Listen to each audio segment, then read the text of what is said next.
All Hit Radio.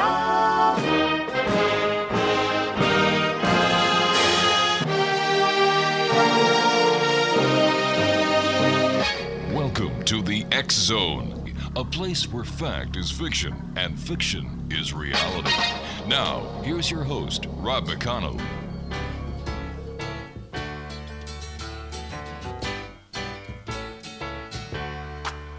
Welcome back.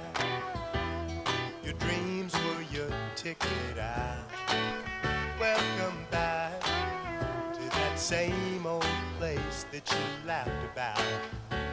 Well, the names have all changed since you hung around, but those dreams have remained and they've turned around. Who'd have thought they'd lead ya?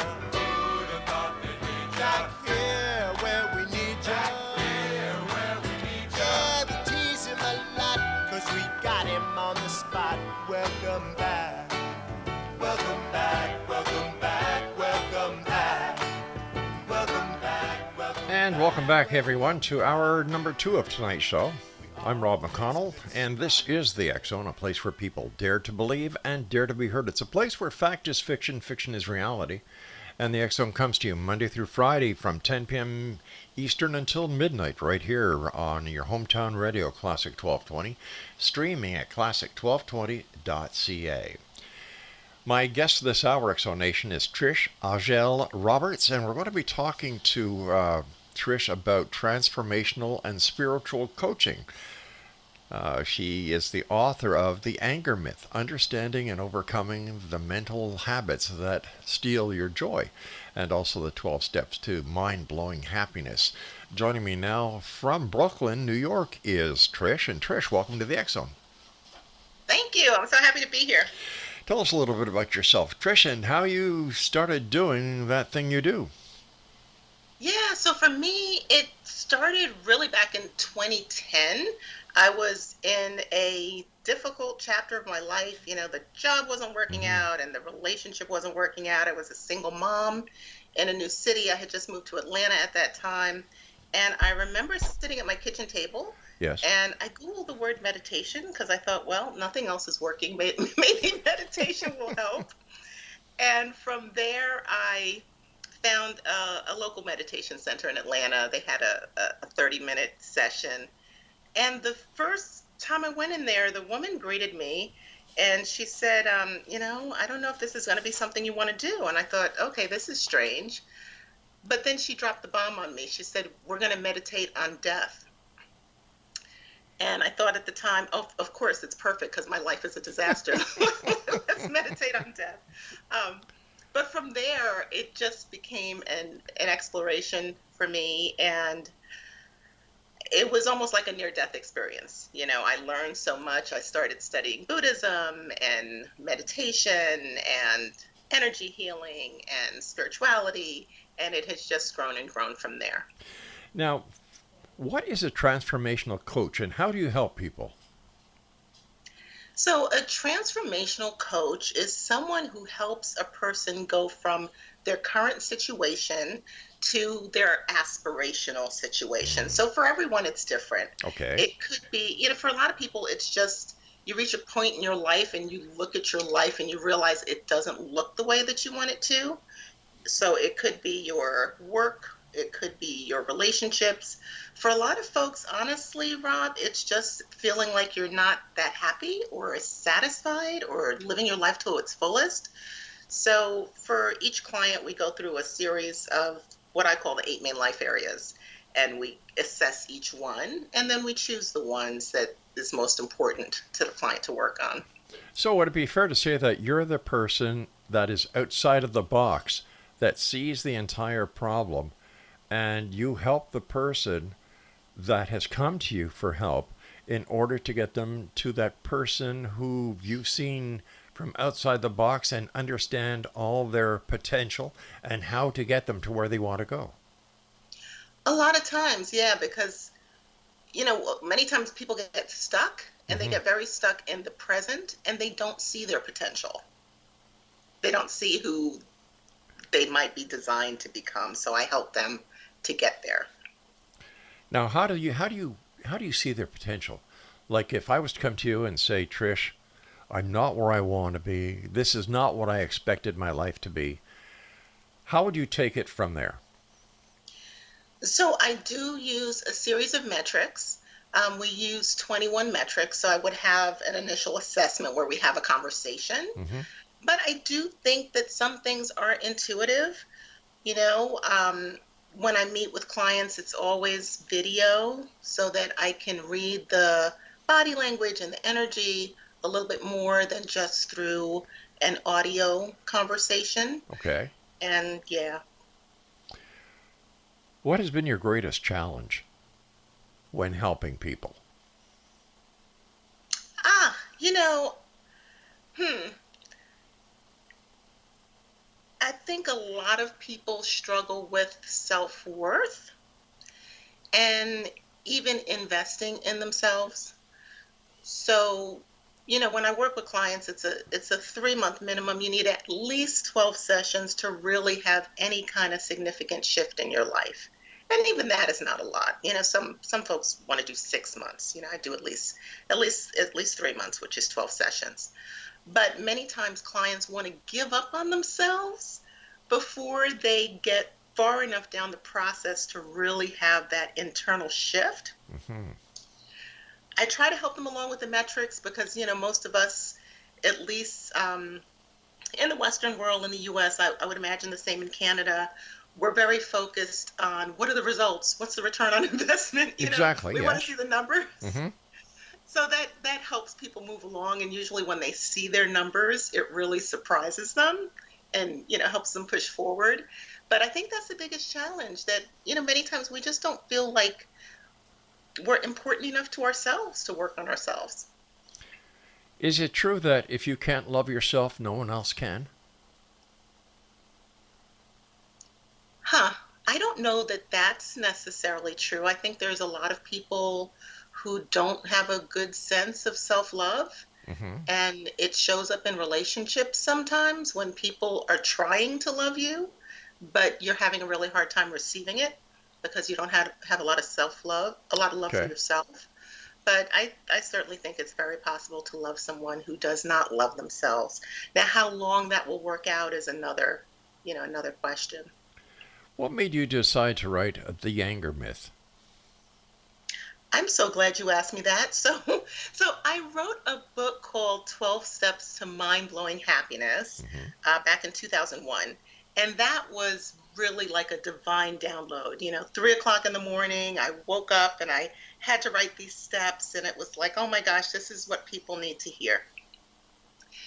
Once I started promoting that book, you know, people would say 12 steps is too many steps. It kind of goes back to the same thing. We don't have this much time to work on ourselves. We don't want to invest this much in ourselves. 12 steps is too much.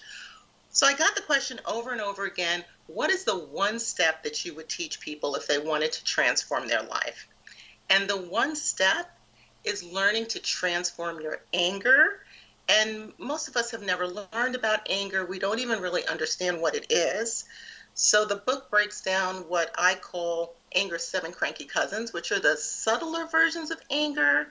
And it also teaches you how to transform it into something productive, because no matter who you are, anger just does not work. You said that people do not understand anger and how it works. How would you describe anger and how would you say it works? So much of my teaching around this is based on Buddhist philosophy and also some yogic philosophy. But anger can be seen as a diluted mind. So if you think of yourself as intoxicated, Mm-hmm. that is very similar to an angry mind. It's a mind that's not functioning properly. You can never make a good decision. You can't plan for the future. You basically can't think clearly when you're angry. Like, even if you think of when people say they're blind with rage, or if you've seen anybody who's really lost themselves Right, to okay. rage in that way, Mm-hmm. it's completely destructive. So the faster you learn to process it and transform it into something that's actually useful to you, the better for you. And also you feel better. We want to feel better. How long does it usually take for people to start turning around and looking at their lives and saying, you know what? I get it now. I can be that person I want to be. And you know what? I can handle my anger. So people will like if someone is coaching with me, they will normally start to see a shift in about 3 sessions. Those are subtle shifts. Those are not, my life is completely changed. Right? Um, with the anger topic, the biggest thing is understanding that it's not useful, because most of us think that anger is helpful. And when we look at the world, we see violence and wars and Yeah. stealing and all of these things that are done with power and those kinds of things. So most of us think our anger serves a purpose. It's a valid emotion that we can use to do something constructive. So the biggest part there is just that shift. And a big part of the beginning of the anger myth, the book, is really helping you understand through stories and through logic and data that anger itself is something that you don't want to lean into, that you want to learn to not ignore. You certainly want to acknowledge your emotion, but also learn to quickly transform it. Is there a minimum age that people can come to you to get the help that they think they need? For example, can teenagers come to see you and get your help? Can seniors come to see you and get your help, as well as everybody in between? Yeah, I think that I'm thinking, who are my oldest and youngest clients? I've had clients across pretty much all age categories. I've been surprised by myself in this work how many older adults are working on themselves for the first time. Wow.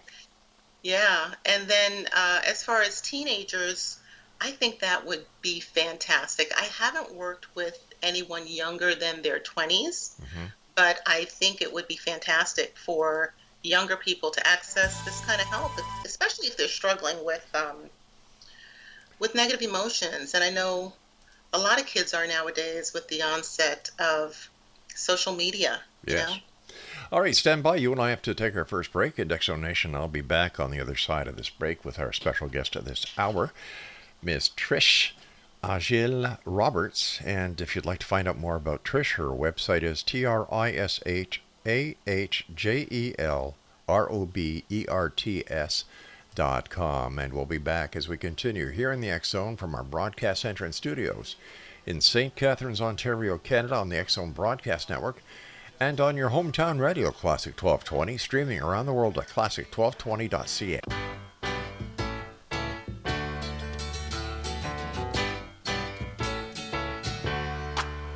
Welcome back. Your dreams were your ticket out. Welcome back to that same old place that you laughed about.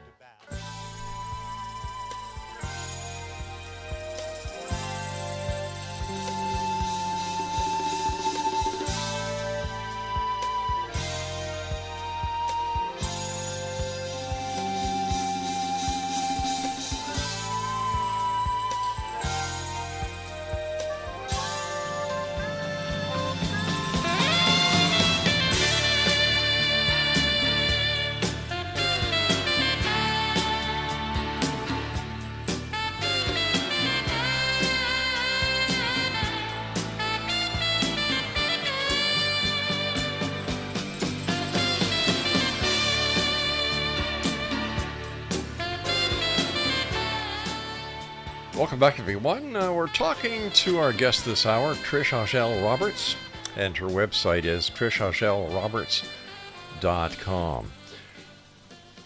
In your work, you often discuss spirituality, Trish, and how it's different from religion. Can you establish on how that's different? Yeah, I like to describe it as, well, we all know religion, right? So we Sure. think of this as being associated with these different major religious institutions. When I think of spirituality, I describe it as the connection between the non-physical body and the non-physical world.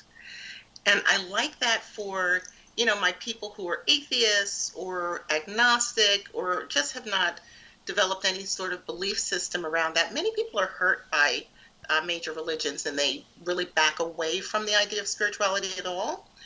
But we know we have a physical body, and we know we have emotions. We know we have a energetic footprint. You can measure that. There's an electromagnetic field around us that we sometimes call our aura. So when I explain that to people, they understand that there's this non-physical body. And then we also know there's a non-physical world. There's a world we can see, but we know that there's heat, or this electromagnetic world, or we know that there's bacteria and viruses or things too small for us to see. So when I can get people to shift to this idea that, okay, there are things that I cannot see that I know exist externally and internally, then how do I communicate in that non-physical space?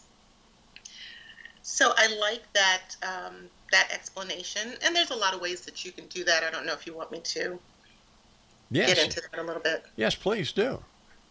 Yeah, so one of my favorite that I was really introduced to when I got on a Buddhist path, and also with yoga, is through meditation. Many of us never sit still long enough to connect with the non-physical part of ourselves and have that kind of commingling with that non-physical world. For me, many times during meditation, it feels like a divine download, like I'm really getting messages directly from spirit. And another way that I think is really lovely, particularly for people who are not big believers, is to get into nature. When you are walking through a park or a forest on a hiking trail, it's very interesting because the trees communicate with each other. The insects are communicating with each other. The sun is sending energy. So there's all of this non-physical nourishment that's taking place, and it is also communicating with your body. So even when we don't understand exactly what we're feeling, there is an extremely beautiful spiritual element with being in a natural environment. You also believe a spiritual life is so important. Why? Well, it's interesting. I lost a sister, my younger sister, a couple of months ago. Well, I'm sorry to hear that. Thank you. Well, for me, I definitely believe it's a transition, and that I can still communicate with her. So it's not necessarily an end, it's a continuation.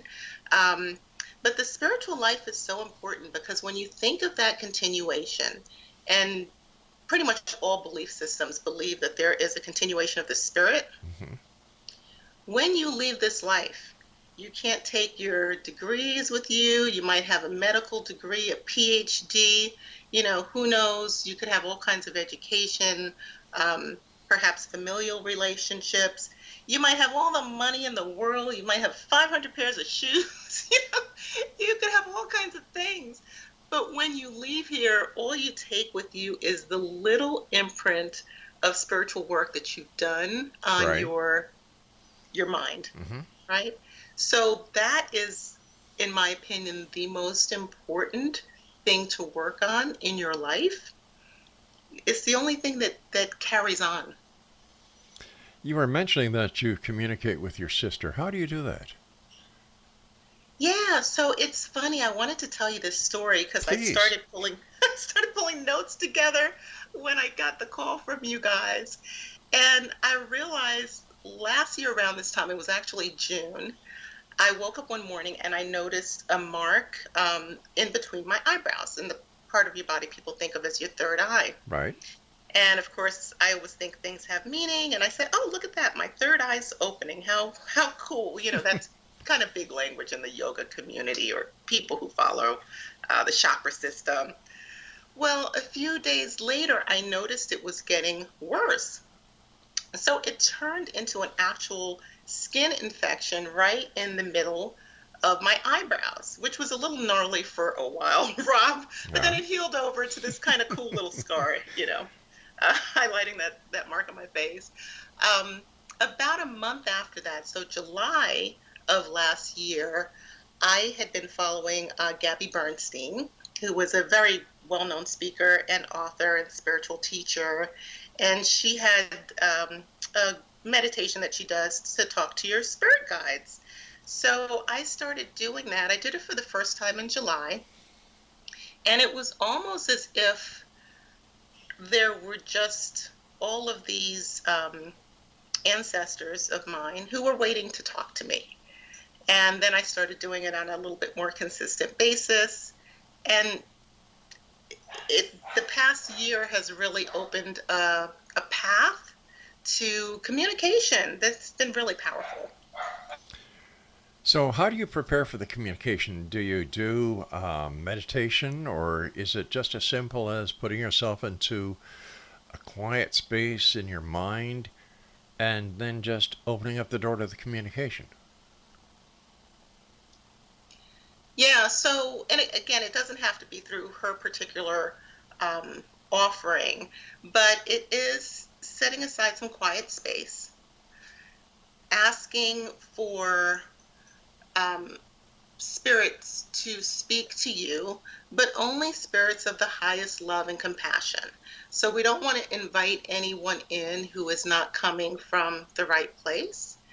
And from there, it's an offer of gratitude, you know, kind of a thank you in advance. Thank you, spirits, for meeting with me. And then it's a waiting to see what happens. So for me, the first time I did it, I thought, I'm actually skeptical, Rob. It's taken me a while to get here. So for me, the first time I did it, I thought, oh gosh, nothing's happening. But I do keep a journal next to me. So I waited, a few minutes in quiet meditation. I didn't hear anything. But when I went to write in the journal afterwards, it was this very fast writing, channeling my sister. So I had another sister who passed away 30 years ago. And it was so clearly her voice and her messaging. And then I thought, okay, was still skeptical, but I thought, oh my gosh, this message was so clear, how interesting. And then I repeated it, and now I've had, my goodness, so many messages, so much information, and it's just been a wonderful way to reconnect with people that I've lost, mostly folks that I know, but some that I didn't know very well. What would you suggest to people who want to become more spiritually involved? How would you suggest they do that? I think meditation is a wonderful way to start. I actually have a meditation that I want to share with your audience as well. But it just learning to be still. It's so easy to go through your day and actually never get still with yourself. A simple way that you can, even without a guided meditation, a simple way to meditate on your own. We look for an anchor, something to give our mind something to do. So the anchor can be your breath, where you're just paying attention to the flow of air right at the tip of your nostrils as you breathe in and out. Or the anchor can be something like a mantra. Some people will use so hum or I am, but just something to give your mind a single thing to focus on and quiet. You said you mentioned 3 anchors. What were they again? So I or hum?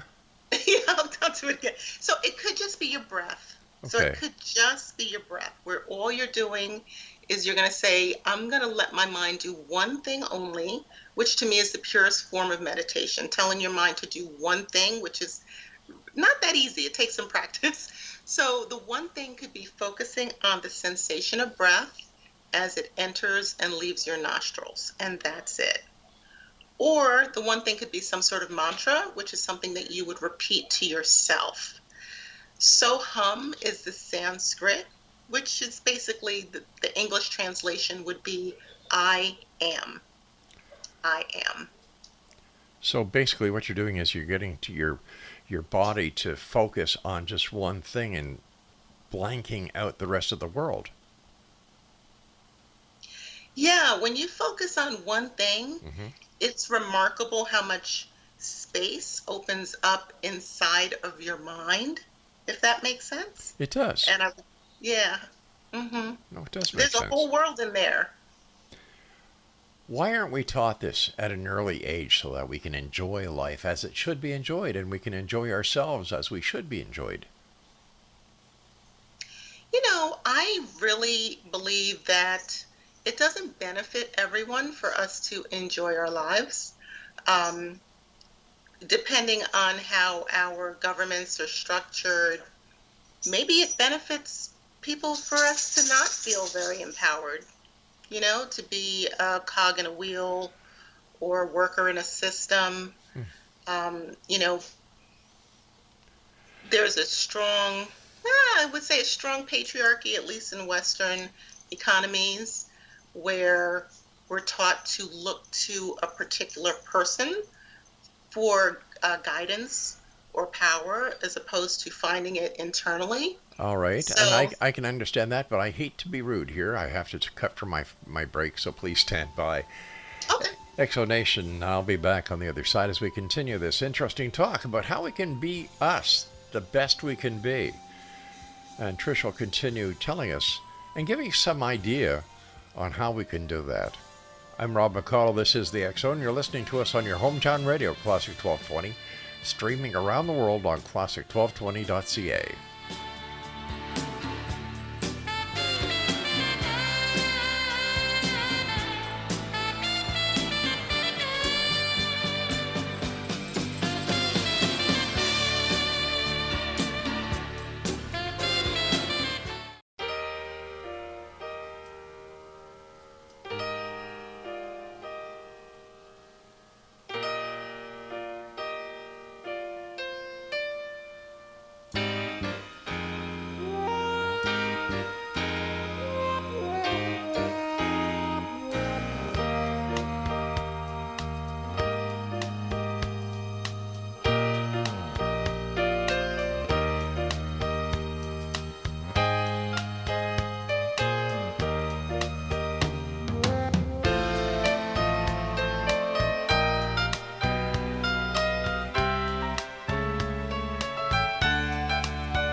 Welcome back, everyone. How good are you? Are you happy with who you are? Well, the statistics show that the majority of us are happy with ourselves, but we believe that we can be better than what we anticipate or what we even believe we can be. And statistics also show that more and more people are going out and finding themselves a coach to help them get to that place where they believe they should be. My guest this hour is such a coach. Her name is Trish Ahjel Roberts, and she is in Brooklyn, New York. The website is trishahjelroberts.com, and I'll spell that for you.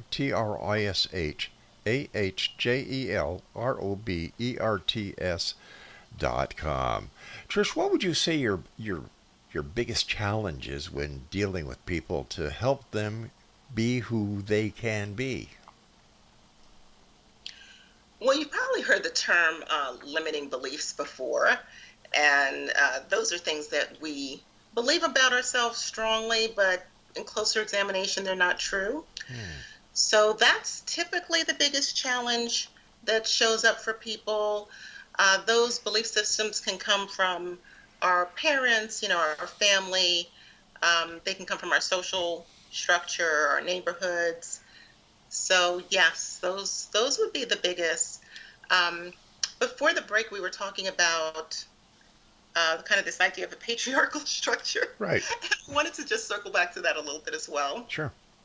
Because I think that there is really a movement now where folks are looking to take more control of their happiness, and they are learning things like meditation and yoga and spirituality to manage their emotions, but also to self-actualize, to reach their fullest potential, and feel more joyful and fulfilled in their lives. So I think that is a big shift.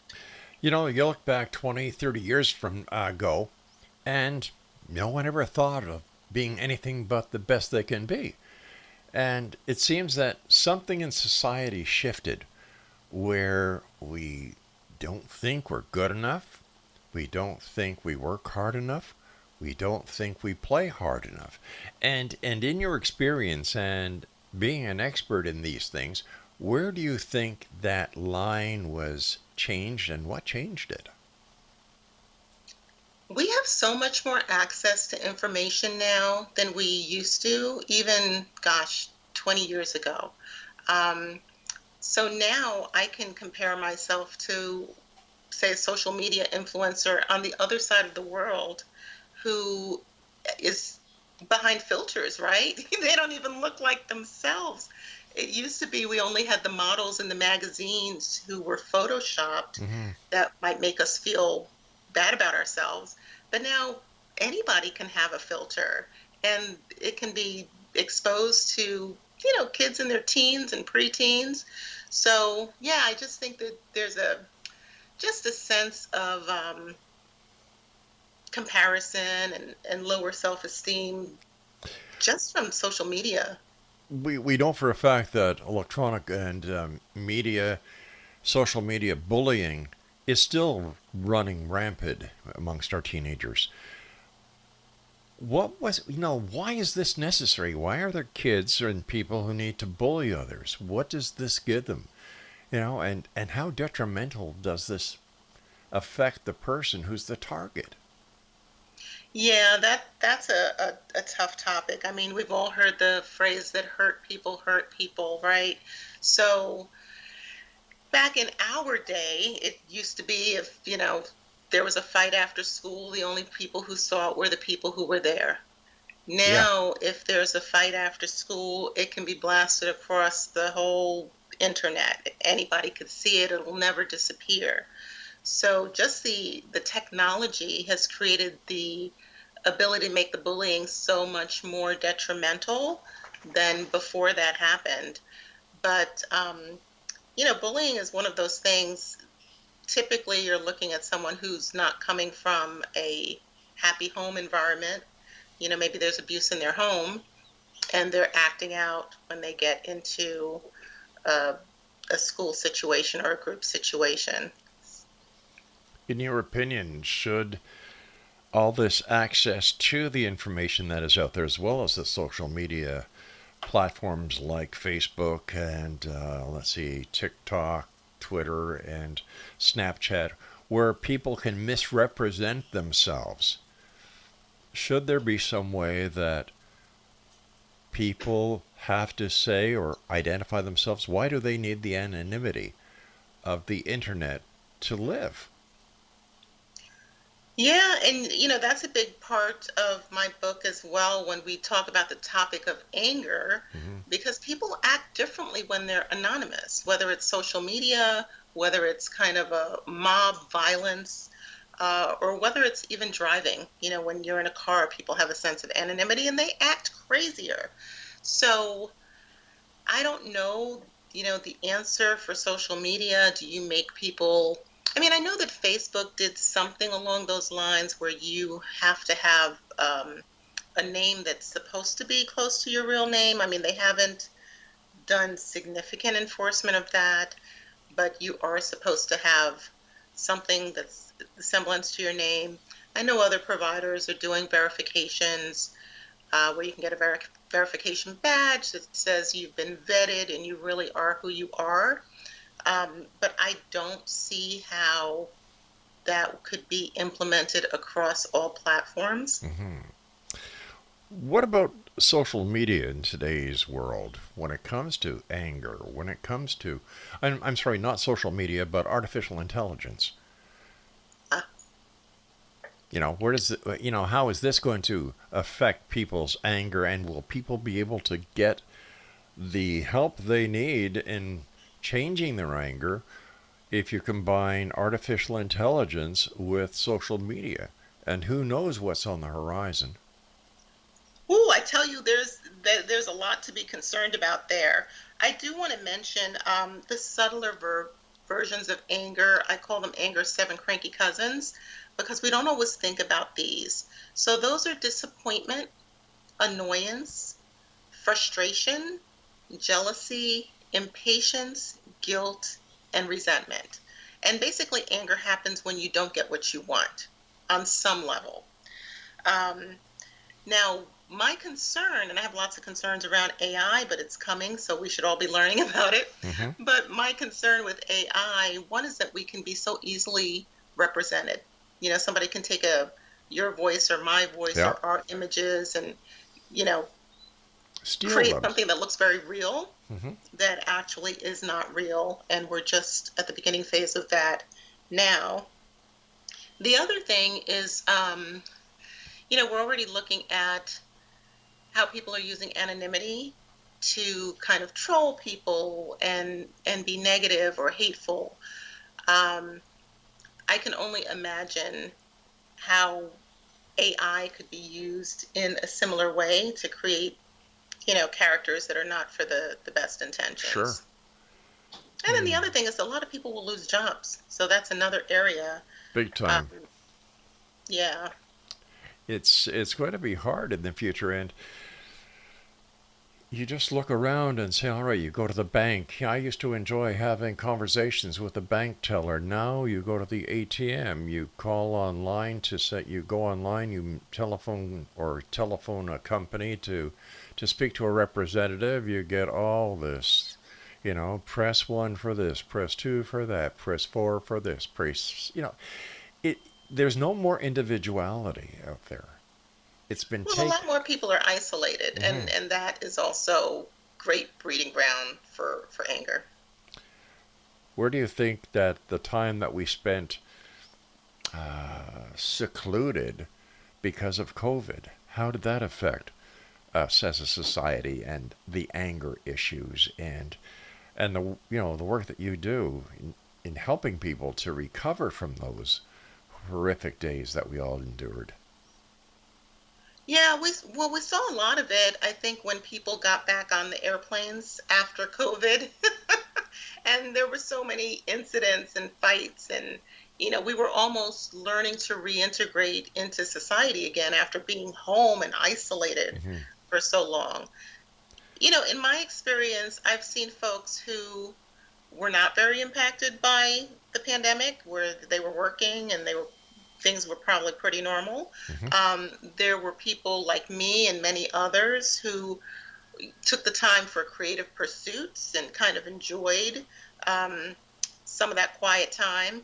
But there were lots of folks who were struggling with not having normal social interactions, particularly a lot of the kids. My daughter was in college during the pandemic, and I saw a lot of the college kids were impacted by that. But it was particularly kids there. They're still developing their sense of self-worth and their social connections. So, yeah, it had a big impact for everyone, but not always bad. For some folks, it kind of worked out. A lot of people did a lot of growing up on platforms like TikTok that we were talking about during the pandemic, and a lot of businesses did well as well. So That's true. it's gone both ways, yeah. But what I will say, Rob, and one of the things that I try to teach clients is there are so many wealthy people who have seemingly everything, who you might look at who have everything, and when you kind of go under the hood, Mm-hmm. they're not happy. So it's not always about, what the appearance is of what people have. It really is what's going on inside your mind. How do you talk to yourself, even when you're not saying a word? That's true. Are you kind and encouraging in the way that you speak to yourself? Are you leaning into anger? Are you spending a lot of your time being disappointed and frustrated and not knowing what to do about that? So Good questions, good points, and we'll continue this conversation on the other side of this very short break, Exonation. This coming up is our final segment, and this will be another end to another 2 hours with the best radio audience and television audience in history, and that's the Exonation. I'll be back with Trish as we wrap up this hour from our broadcast center and studios in St. Catharines, Ontario, Canada, and right here on your hometown radio, Classic 1220, streaming classic1220.ca.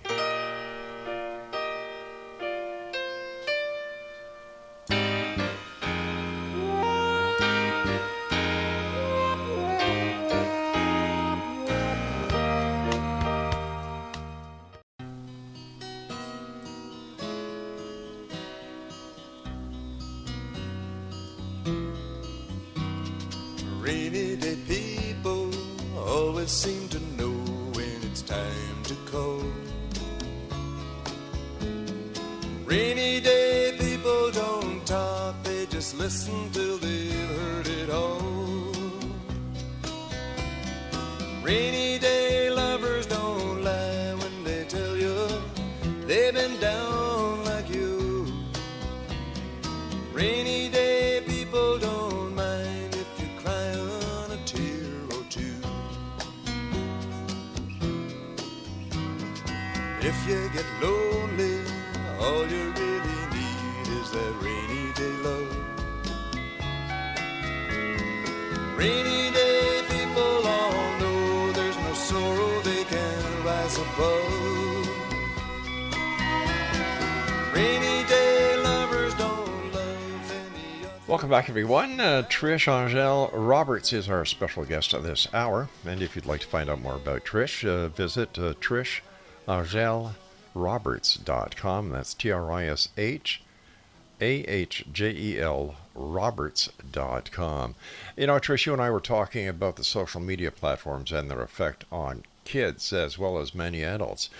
It was just learned earlier today here in Ontario that a number of the school boards are filing lawsuits against the big platforms like Facebook, TikTok, and others in a multi-billion-dollar lawsuit because what they're allowing to happen and what children have access to is detrimental to their education and their growth.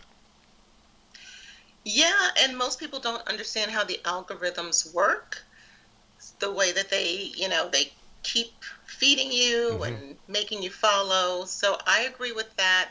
One thing I would add to that, though, Rob, and then I want to tell you a story, is I find that people don't talk much about pornography, and it's on every kid's phone.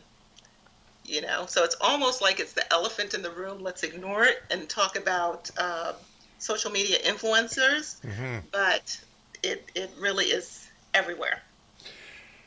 It's also more prevalent on streaming TV channels than I've ever seen before. For example, there is a series on Netflix called The Outlander. It's based in Scotland. And I'll tell you, some of the scenes in that, which is for anybody to go to Netflix, turn it on, watch it, including children, are what I would call pornographic. Yeah, could be. And I do a lot of streaming now. I don't do like satellite TV the way that I used to, but I feel like I was in a hotel or something that had satellite TV, and they had a lot of titles there that had me shocked. So yes, and it's certainly, it's so accessible. It's scary. But I did want to tell you a story. Please. So, I was talking about reframing anger. Yes. And opening up to divine messages, to, just noticing signs when they come to you. So, I had mentioned that my sister had passed away about 2 months ago. I was living in Florida at the time, and I had to drive up to Brooklyn to, make arrangements and everything. And did this long drive. It takes me like 2 days. I have to overnight in a hotel, the whole bit. So my nephew and I went to the funeral home together to make the arrangements. And it's like a 10-minute drive from the funeral home back to my mother's home, or my old family home in Brooklyn. And as we were driving back, I'm driving my little, Beetle. And next thing I know, a box truck, I could see it coming on the left side of me, and I tried to slow down and pull over a little bit, hoping that it wouldn't hit me. It still hit me. So it hit me, Oh. it took off my driver's side mirror, it hit the front of the vehicle, and then kept going. And there was a little bit of the rain that day. So, of course, I stopped. It was an accident. But then I realized they didn't stop. So now I was like in this action movie where I'm chasing chasing this car. The truck turned down the same street that I was going to turn down to go to my mother's house. And, we chased behind it. We were trying to get a picture of the license plate. The guy got stuck at a red light. Me and my nephew jumped out the car. We're banging on the side of the truck, yelling at the guy that hit us. Finally, he pulled over. At this point, he is like right around the corner from my mother's house. So we ended up exchanging, our information. And then I went home and I thought, my God, I just drove, I don't know, 20 hours. I just lost my younger sister. I'm like, universe, what are we doing right now? Why does my car have to be hit by a truck, of all things? And it could have been a perfect opportunity to be angry, but instead I was trying to find the meaning. I think that there's meaning in everything. So I said, you know what? I can't leave Brooklyn as quickly as I had planned to, because I had to fix my car. So I said, okay, I guess the universe wants me to stay in Brooklyn longer. Fine. So that allowed me to calm down, and we went on and made arrangements for my sister. So after the arrangements were made, when I finally sat down to put in the information, this guy's driver's license, to file like an online police report, Right. Whose birthday do you think this man had? Yours. It wasn't mine. It was my mother's. Oh, my goodness. He had my mother's birthday. And I said, okay, well, I'm in my mother's house, and I guess it just blew me away. I said, okay, I will take that as a message that she wants me to stay here longer. And then a couple of nights later, I had a dream. It wasn't a dream with a whole lot of things happening in it, but I encourage your audience to pay attention to dreams. In the dream, I said to my mother, I'm thinking about staying at the house. And she said, I would like you to do that. And I said, okay, that seals the deal. I should stay at the house in Brooklyn a little bit longer. So this could have been an opportunity for me to be very angry, right? Right. Not only had I lost my sister, I got hit by a truck, which was, going to cost me money with my deductible, and I had to get a rental car and all these things. But, just staying open to the signs that are around you, I think is so important. Do you believe that coincidences and synchronicities happen for a reason? Absolutely. I don't think that there are any coincidences. I think there's always reason. Do you think that when we come to this plane, this existence that we're having right now, you and I, that we have planned everything before we actually were born, and we're part of some great plan that... I don't know that I think everything is... Oh, sorry. Go on. No. Hello? Oh, no. I was saying I don't think that... Can you hear me? I can. Yeah, loud and clear. Okay. Yeah. I don't think that everything is necessarily pre-planned. I know some people believe that. Mm-hmm. But I do think that things happen for a reason. And it's helpful if you pause and look for the lesson and look for the reason, instead of rejecting something when it happens based on your own understanding. Because your understanding is tiny. Like, we barely understand how our own bodies even work. Most of us really don't. I know I don't. Like, we barely understand, like, the biology of our own bodies, right? So how could we possibly understand everything in this vast universe that we're in? Mm-hmm. Yeah, so be open to the lesson. From what I'm hearing, the greatest lesson or the greatest mistake that we all make is that after we react too fast. instead of pausing, especially when something negative happens, like a car accident or whatever it is. We should pause. Look at the situation for what it really is. Look at the possibilities it presents. And better understand the part that we could be playing in something much bigger before we blow our top and say and do things that we'll regret for the rest of our life. Exactly. In my book, I teach what I call a 5-step tame and reframe approach to managing anger.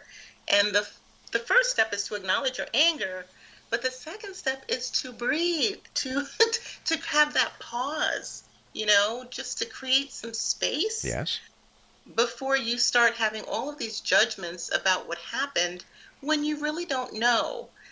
I would never want to not have been hit by that truck, because I would not have stayed in my parents' home for as long as I did. And it was important for me to be there, to connect with family. Sure. So. And who knows, maybe the real reason why you're still there has yet to, establish itself, show itself to you. That's true too. Yeah. Yeah, absolutely. So we're coming up to the time where you and I must say so long in about a minute and a half. So how can our listeners find out more about you? How can they contact you for your classes? And Facebook and any other social media that you have, please let us know.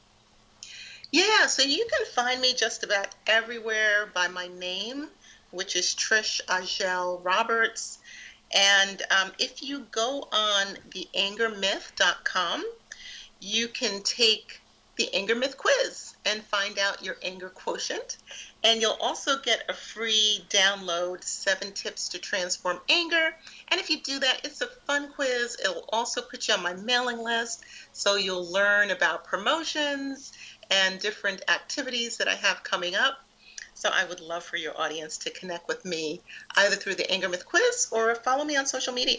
Sounds like a plan. And what's next for you? What are you going to be doing in the future? More books? More classes? More workshops? Yeah. So I actually have a book discussion coming up on June 27th. Mm-hmm. So anyone who wants to grab a copy of the book and join me for the discussion, it's virtual. Everybody's welcome. So I'm looking forward to that. And I'm in the process of building out the Mind Blowing Happiness Academy. So Wow. That is a community that I'm creating for people who, want some support in pursuing a more joyful and meaningful and purposeful life. So Trish, well. I want to thank you ever so much for joining us. Continued success, and we look forward to talking to you in the future and seeing how things are going with you. Thank you so much, Rob. This has been wonderful. You take care of yourself and be safe out there. Thank you. Exo Nation, if you'd like to contact Trish once again, she's everywhere all over the internet. Trish Ahjel Roberts. Well, that's it for tonight. I'll be back tomorrow night at 10 o'clock as once again we cross the time-space continuum to this place that I call the X Zone. So until tomorrow night, my good friends, thank you so much for joining us here on the X Zone Broadcast Network.